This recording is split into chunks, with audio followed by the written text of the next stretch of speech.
Welcome to Through Endurance We Conquer. I'm your host, Ashley Mello, and in today's episode, we're talking about the link between nutrition and mental health. Before we dive into today's episode, if you're just starting your running journey, be sure to check out my free Couch to 5K running guide at mellorunning.com. That's MELO running.com.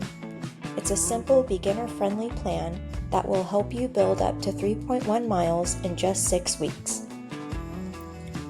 If you have any questions or want to learn more about one-on-one coaching, feel free to reach out to me at ashley@mellorunning.com or DM me on Instagram at throughenduranceweconquer.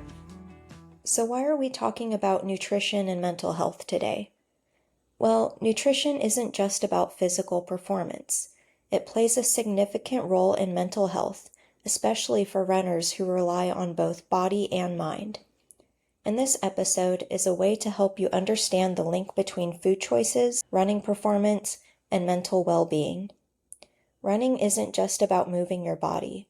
It's about fueling your mind too. In our past episodes, we went over how running can help you clear your mind, reduce stress, improve mental focus, and improve your mental health if you're experiencing anxiety or depression. To maximize those mental benefits, it's also important to fuel your body well. When I first started running, I wasn't that mindful of my diet. I used to rely heavily on frozen dinners and processed foods. I also have a mouth full of sweet teeth and the cavities to prove it. Once running became a regular habit for me, I naturally started to shift my diet and included more lean protein, more vegetables, and slowly started cutting out the junk food, candy, and sweets. Those changes led to a positive feedback loop. The more I ran, the more motivated I felt to eat healthier. The healthier I ate, the better I felt on my runs. Feeling better on my runs due to eating healthy encouraged me to continue eating healthier. You might not think much about how the foods you eat affect your brain, but what you put on your plate plays a huge role in your mood, focus, and overall mental well-being. As runners, we need both physical energy and mental clarity to perform our best, not just in training, but overall in life. So let's break it down into 3 key areas. First, it's important to address nutrition deficiencies and how they affect mental health. We know that food fuels our bodies, but it also fuels our brains. There are certain nutrients that are crucial for mood and mental clarity, like omega-3s, vitamin D, and B vitamins. Omega-3s, which are found in foods like salmon, flax seeds, and walnuts, are known to reduce inflammation and improve brain function. Low levels of omega-3s have been linked to higher rates of depression and anxiety. Vitamin D, which we mostly get from sunlight, is key for mood regulation. We talked about that last week when we went over running outdoors versus indoors. Studies show that people with low vitamin D levels are more likely to struggle with depression and fatigue, which is why you might feel more sluggish in the winter months. And while you mostly get vitamin D from sunlight, you can use vitamins to supplement it in those winter months. B vitamins, especially B12 and folate, help with energy production and mental clarity. If you're low on these, you might feel mentally drained, foggy, or even more irritable than usual. And while you can get omega-3s and B vitamins from supplements as well, it's better to get these from whole foods because your body will absorb these nutrients more efficiently from whole foods versus vitamins. The only one I would suggest a vitamin supplement for is vitamin D in the winter months, when there isn't as much sunlight. If you've ever gone through a phase of feeling mentally off, extra anxious, or unmotivated, it could be worth looking at your diet. Small changes like adding more leafy greens, healthy fats, and lean proteins can make a big difference in how you feel during and after your run. In addition to paying attention to nutrients, it's also important for us to understand the gut-brain connection. When I first learned of the gut-brain connection a few years ago, I had no idea that your gut produces about 90% of your body's serotonin. and that's the neurotransmitter that helps regulate mood. Your gut and your brain are constantly communicating. In fact, your gut is often called your second brain. So if your gut is out of balance, it can lead to symptoms like anxiety, depression, and brain fog. So what helps with this? Well, you'll want to start eating fiber-rich foods and probiotics. Research shows that people who eat more fermented foods like yogurt, kimchi, and sauerkraut tend to have better mental health. And why is that? That's because these foods support good gut bacteria, which in turn helps regulate stress and mood. So next time you're feeling off, take a look at what you're eating. Is your diet mostly processed foods? Or are you feeding your gut the nutrients it needs to support your brain? And again, I really want to highlight this. Your gut produces 90% of your body's serotonin, so it's very important to pay attention to what you eat.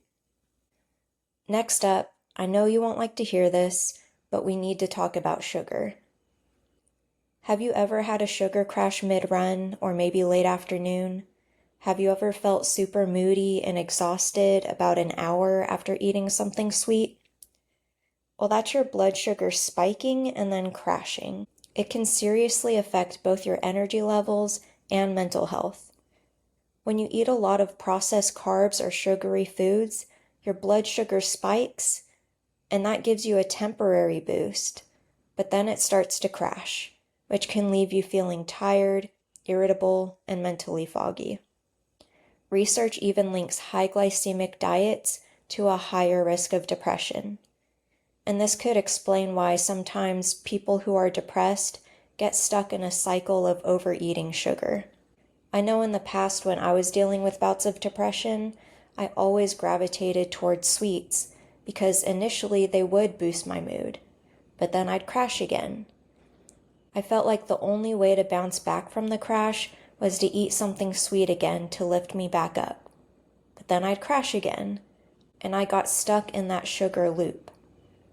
I didn't know it at the time, but it was actually making my depression worse. So to keep your mood and energy stable, focus on balanced meals with protein, healthy fats, and fiber. Instead of grabbing a pastry before a morning run, try oatmeal with nuts and berries. Or instead of a candy bar in the afternoon, go for something with protein and fiber, like an apple with peanut butter. These small swaps can make a huge difference in both your mental and physical performance. And as you progress through your running journey, you'll naturally adopt better eating habits. When I first started running, I wasn't very conscious of my diet, and I just ate whatever I wanted, however much of it I wanted, whenever I wanted. But as running became a more stable habit in my life, I started to gravitate towards healthier foods. I noticed when I chose a healthier meal or snack after a run, I felt a lot better afterwards.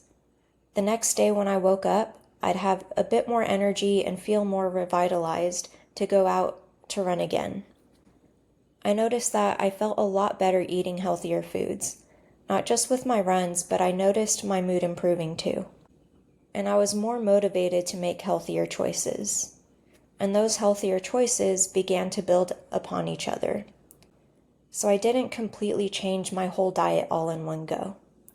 They were just little changes that started stacking up as I got more consistent with running. When I ate healthier, I also slept a lot better too. And that helped me a lot with my recovery and my moods. Running and being active makes you feel the impact of what you eat. You'll start to notice how you feel when you're eating mostly junk food versus when you're eating mostly whole foods. And as runners, we start to notice the direct effects of our food on our runs. We'll notice how our bodies feel, how we recover, and how much energy we have before and after our runs. Over time, this awareness influences our choices and makes eating well feel more like a natural part of the running routine. So when you're going grocery shopping or planning your meals for the week, think of food as fuel for your mental and physical performance. That said, running shouldn't be about earning food. You should view eating as a form of self-care. Some people may feel like they have to go for a run or work out that day in order to earn their pizza lunch or earn a dessert, but you shouldn't think of junk food as a reward for running. Instead, you should focus on nourishing your body to perform and feel good. You should think of eating healthy and making healthy choices as part of your self-care routine. Eating healthy is a way of treating your body with respect and not punishing it. That's why even if you feel like you need to lose weight, you shouldn't go on these restrictive diets that cut certain food groups out, like keto. I'll save you the rant today, but I'm very anti-keto. When you're on these extreme or restrictive diets, they can actually backfire and lead to binge eating. They can negatively affect your mental health, and it can foster a negative relationship with food, and that could possibly lead to an eating disorder. When I was trying to lose weight, I always thought I had to lower my calories to 1,200 calories a day, and that was the magic number in order to lose weight. But I always ended up cheating on the diet and eventually going back to my old ways of eating. This led me to cycling through different restrictive diet plans and my weight yo-yoing along the way. It wasn't until I changed my perspective of going on a new diet to this is a lifestyle change and only making small gradual changes that I improved my eating habits and was able to get my weight under control and maintain it. So if you're looking to make some changes in how you eat, you'll want to prioritize whole foods. You'll want to include nutrient-dense foods like lean meats, which could be chicken or turkey. Fish is great for omega vitamins, protein, and healthy fat. Eggs are also very nutrient-dense. Nuts, avocado, those are healthy fats too. And you can incorporate complex carbs like sweet potatoes, quinoa, or oats. These whole foods provide the nutrients needed for both running performance and mental clarity. It's okay to indulge occasionally as long as overall you're eating healthy and balanced. So when you're changing your eating habits, you shouldn't think of it as going on a diet. It should be a lifestyle change. You should find a balance that works for you. When you find that balanced diet, it's going to be a lot more sustainable over the long run. You also don't want to overlook your hydration. Even mild dehydration can cause irritability and fatigue. And it's important to stay hydrated for both physical performance and your mood. Because even at mild levels, dehydration can affect cognitive function and cause irritability. And while it's overlooked, hydration plays a huge role in your mental well-being. How much you need to drink will depend on your weight, how active you are, and also the weather. When it's hot out, you'll need to drink more water and incorporate more electrolytes. And you can find these electrolyte packets to mix in your water, or you can drink coconut water. You can even mix honey and salt with your coconut water to have a more natural Gatorade-like drink. A good rule of thumb, if you're trying to be more mindful of your hydration, is to take your weight, divide it by 2, and that's the number of ounces of water you'll want to drink for the day. So for example, if you're 150 pounds, you'll want to drink 75 ounces of water. Now it's time to introduce the weekly challenge. This week, I want you to make one improvement to your eating habits. This could be drinking more water. You can cut down on processed sugar and refined carbs by swapping a sugary snack or dessert for fruit or a yogurt with low or no sugar. I love the Oikos Total Zero yogurts because they have 15 grams of protein and no sugar and no artificial sweeteners. And they still taste good too. If you want to add more fruits and vegetables to your diet, you can set a goal of having 1 serving of fruit or vegetables with each meal or snack. Just focus on one change you can make this week. You don't have to make all of these changes at once. It'll be easier and more sustainable to make one change at a time and gradually improve your eating habits.